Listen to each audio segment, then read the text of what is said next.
Magandang araw mga kakotsero. Ito na naman po ang inyong lingkod na si Jigs na magbibigay sa inyo ng giya ngayong araw ng Miyerkules. Ngayon po ay March 11, 2026, no? At meron po tayong 7 well-balanced exciting races, no? At ang start time po natin ay 5:30 ng hapon. Uulitin ko po itong aking giya ay purely review and analysis ko lamang at walang halong information. Simulan na po natin. Race number 1. Dito po magsisimula ang winner take all. 3-year-old and above maiden race placers. Distance is 1,200 meters. Meron po tayong 7 kalahok. First choice ko po, numero 7, Diamond Back. Sakay ni Pabs Cabalejo. Kabayo ni Patrick Uy. No? Alam naman natin mga tago ang preba niyan. Second choice ko po, yung galing sa segundo nakaraan, numero 1, Bella Fontana. Sakay ni J.S. Sego Jr. Sa tingin ko, mag-uumento pa tong kabayong ito. Kaya dito sa race number 1, ang pili ko po dyan. Doon ako sa numero 7, Diamond Buck. Panigundo ko naman po, numero 1, Bella Fontana. Sa race number 2, 3-year-old and above maiden race placers. Distance is 1,200 meters. Meron po tayong 7 kalahok. First choice ko po, numero 1, You Can Bet On Me, no? Another Mr. Patrick Uy entry, no? Sakay ngayon ni John Alvin Gusi. Sa tingin ko, malaki panalo niyan, no? Second choice ko po rito, numero 4, Rapido. Sakay ni Uno Hernandez. Sa tingin ko, ito, possible na makakalaban niya. At yung numero 7, Donut Give In. Itong si Donut Give In, no, February 27 po, nanalo po yan sa kanyang unang novato run. Bagamat pigilan, nagpreba po ng 1.17.8, no? Hindi maganda yung preba, pero pigilan po yun, eh. Many lengths po siya nanalo. Sa tingin ko, baka tinatago lang ang preba, may panalo yan. Kaya dito sa race number 2, ang pili ko po, doon ako sa numero 1, You Can Bet On Me. Panigundo ko naman po, numero 4, Rapido. At isasama ko po pandiado, numero 7, Donut Give In. Sa race number 3, dito po, magsisimula ang Big 5. Rating based handicap system, class 4, 42 to 56 split. Distance is another 1,200 meters. Meron po tayong 7 kalahok. First choice ko po rito, yung solo airy, numero 5, Sea Rise, no? Papatubayan ni Ramon Raquel. Ito, sa tingin ko, may panalo to. May nakalutsahan na nakaraan yan, eh. At may preba pong 1.11 yan sa 1,200 meters. Second choice ko po dyan, ito, binigay na kay Jan Alvin from Albert Serios, numero 7, Constatic Offer. Maganda numero, nasa labas. Mukhang makakasabay siya rito. Magkasama po ako ng pandiado rito. Ito, laging dihado kong manalo. Numero 2, Melania. Bagong baba ng grupo sa kay ni O'Neil Cortez. Giant killer din yan. Kaya dito sa race number 3, ang pili ko po dyan. Doon ako sa numero 5, Sea Rise. Panigundo ko naman po, numero 7, Constatic Offer. At isasama ko pong pandiado, numero 2, Melania.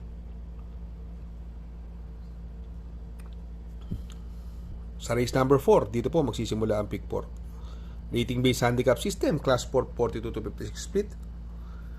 Another 1,200 meter distance. Meron po tayong 7 kalahok. Anybody's race po itong karerang ito. Pero ako, napupusuan ko po dito.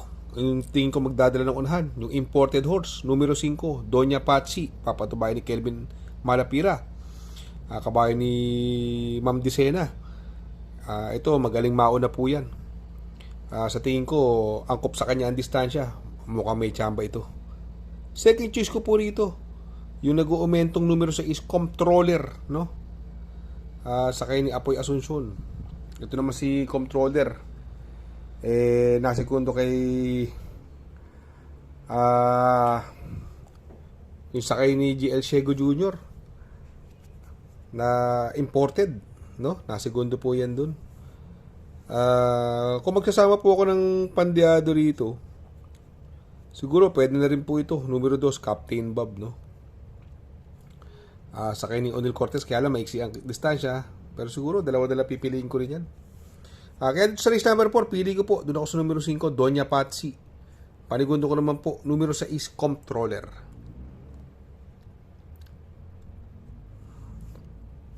Sa race number 5, rating based handicap system, class 4, 42 to 56 feet. Another 1,200 meter distance. Meron po tayong 6 na kalahok. First choice ko po, numero 1, Bolshevik, sakay ni Uno Hernandez. Nako, walang mauuna sa kanya rito. Mukhang nakakalamang para sa akin po ito.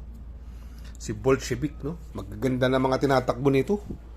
Noong nakaraan, nagkaroon lang ng kalutsahan to eh. Second choice ko po, yung numero 3, Copperfield, no? Ito, magaganda rin ng mga trangko. At nanalo po yan sa kanyang barrieran, sa kanyang pagbabalik.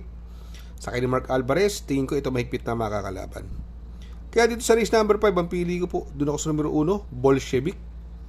Paligundo ko naman po, numero 3, Copperfield. Sa race number 6, sa penultimate race, no?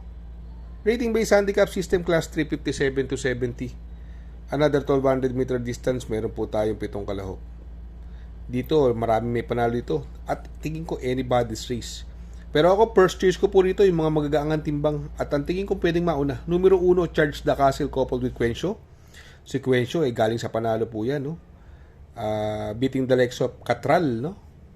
Ang galing din nung karera ito, nakipaglutsahan sa kanya ni Jan Alvin Guse. Second choice ko po, numero 4, Elise Star. Sa kanya ni Jomel Storke. Jackie Jomel Storke.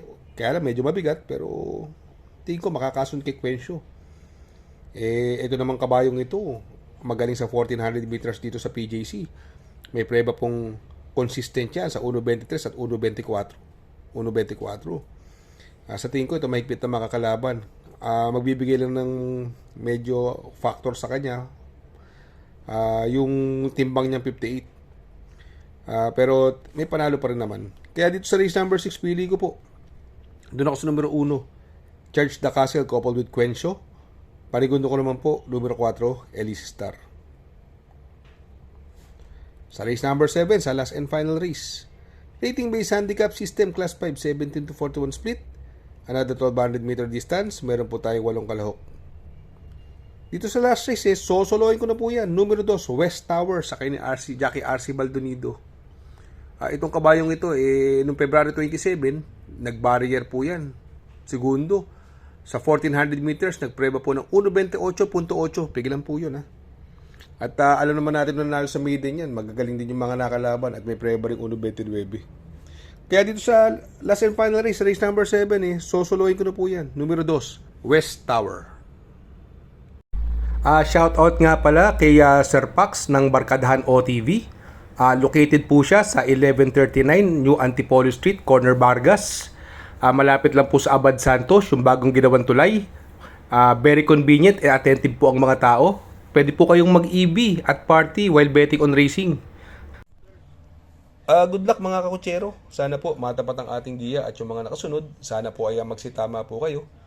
Ako yung makikiusap lamang at makikisuyo sa inyo na please like, share, subscribe, and hit the notification bell para update kayo sa aking mga giya. Good luck po and happy racing.